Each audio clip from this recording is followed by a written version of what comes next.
नमस्कार, मैं शिवानी राय। आज आरोह भाग 1 केवीएस के पाठ्यक्रम में सम्मिलित आरोह भाग 1 में जो कहानी है प्रेमचंद का नमक का दारोगा, उससे संबंधित एमसीक्यू करेंगे।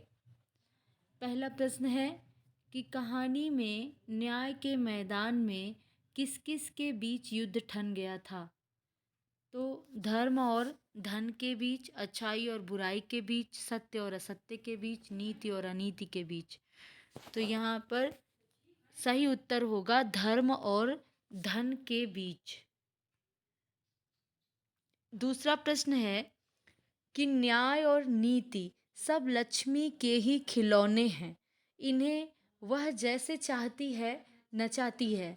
नमक का दारोगा कहानी में यह कथन किसका है? तो यह कथन पंडित अलोपी दीन का है। प्रश्न है नमक का दारोगा कहानी का कौन सा पात्र आपको सर्वाधिक प्रभावित करता है? तो उत्तर होगा मुंशी वंशीधर।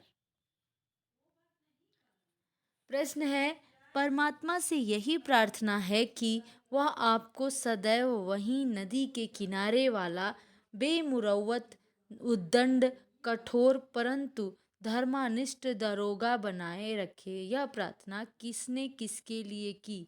तो पंडित अलोपी दीन ने वंशीधर के लिए की। अगला प्रश्न है कि लक्ष्मी के बारे में पंडित अलोपी दीन के क्या विचार थे? अखंड विश्वास रखते थे, लक्ष्मी को बिल्कुल नहीं मानते थे, बहुत कम विश्वास रखते थे, या ब्राह्मणों पर कृपा दृष्टि रखती थी? तो यहाँ उत्तर होगा अखंड विश्वास रखते थे लक्ष्मी पर। प्रश्न है मुंशी वंशीधर के पिता ने कहानी में मासिक वेतन को किसके समान बताया है? तो अष्टमी के चांद के समान, पूर्णमासी के चांद के समान, दशमी के चांद के समान, या अमावस्या के चांद के समान। तो मुंशी वंशीधर के पिता ने कहानी में मासिक वेतन को पूर्णमासी के चांद के समान बताया है। अगला प्रश्न है मैं कगारे पर का वृक्ष हो गया हूँ, ना मालूम कब गिर पड़ूं। यह कथन किसका है? तो यह कथन मुंशी वंशीधर का है कि पंडित अलोपी दीन, वंशीधर के पिता, वकील। तो मैं कगारे पर का वृक्ष हो गया हूँ, ना मालूम कब गिर पड़ूं, यह कथन वंशीधर के पिता का है। अगला प्रश्न है लोग नमक विभाग की नौकरी के लिए क्यों लालायित रहते थे? ऊपरी आमदनी के कारण, आसानी से हासिल हो जाने के कारण, समाज में सम्मान प्राप्ति के कारण, अच्छी नौकरी होने के कारण।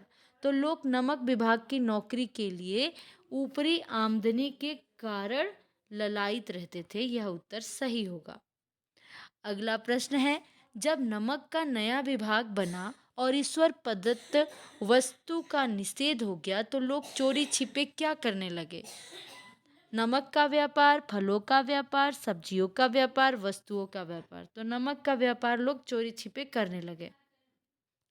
अगला प्रश्न है नमक का दारोगा कहानी लिखी गई है?